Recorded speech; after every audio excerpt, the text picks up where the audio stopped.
আসসালামু আলাইকুম বন্ধুরা, কেমন আছেন আপনারা? আরও একটি লং ভিডিও নিয়ে আসলাম আপনাদের মাঝে। এই দেখুন, তারের জঞ্জাল, এগুলো আমাকে দেখভাল করতে হয়। এই পেঁচানো তারের মতোই জীবনটা পেঁচে গেছে আমার। এই লাইটগুলো আস্তে আস্তে মার্কেটে লাগানো হবে। এগুলো মনে হয় আর লাগাবে না, নতুন করে এলইডি লাইট নিয়ে এসছে, এগুলো রিজেক্ট। এই স্টোর রুমে সাজিয়ে রাখা হয়েছে এয়ার কাটার। দরজার সামনে যে এয়ার কাটারগুলো লাগানো হয় যাতে এসির ঠান্ডা বাতাস বাইরে না যেতে পারে, বাইরের তাপটা ভেতরে না আসতে পারে। এখানেও জমা রয়েছে এসির বেশ কিছু কয়েল, ফিল্টার। মার্কেটের ডাস্টবিনগুলো এখানে রং করা হয়েছে। আর এখানে সিলিংগুলো পরিষ্কার করে, পুরনো সিলিং পরিষ্কার করে এইখানে রং করা হয়। রং করা মেশিনটা অবশ্য এখন ঢাকা রয়েছে, ওরা 8টার পরে আসে, মিস্ত্রিরা এসে রং শুরু করে দেয়। প্রতিদিন এই কাজগুলোই আমাকে পরিদর্শন করতে হয়, কে কীভাবে কাজ করছে সেগুলো লক্ষ্য রাখতে হয়। ছবি তুলে হোয়াটসঅ্যাপে স্যারদের কাছে রিপোর্ট দিতে হয়। এই রশিগুলো ভিজে নষ্ট হয়ে যাচ্ছে।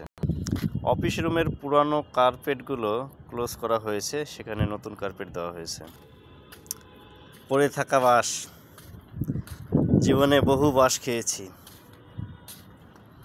বাঁশ দেখলেই বাঁশ খাওয়ার কথা মনে পড়ে যায়। রাতের বাতাসে চেয়ারগুলো পড়ে গেছে, বৃষ্টির পানি জমে গেছে।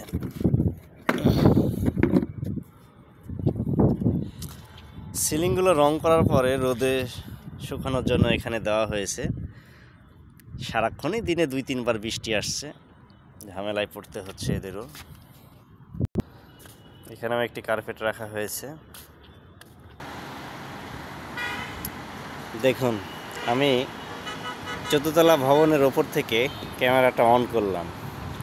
কেমন লাগছে দেখতে আপনারা একটু জানাবেন। বাস ছুটে চলেছে গুলিস্তানের উদ্দেশ্যে।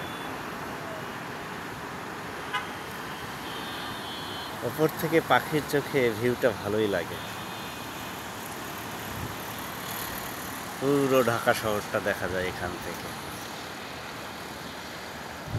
কারণ বাজার, মেট্রো রেল স্টেশন, আমার এখান থেকে শাহবাগ মেট্রো রেল স্টেশন, বিশ্ববিদ্যালয়ের স্টেশন, সবগুলোই দেখা যায়। মোবাইলের ছোট্ট ক্যামেরায় আসলে দূরের ভিউগুলো নিয়ে আসতে পারি না, নিয়ে আসতে পারলে আপনাদের দেখাতে পারতাম। 1/2 কিলোমিটার দূরেই মনে হচ্ছে কুয়াশা মেঘে ঢেকে গেছে, দেখা যাচ্ছে না কিছুই।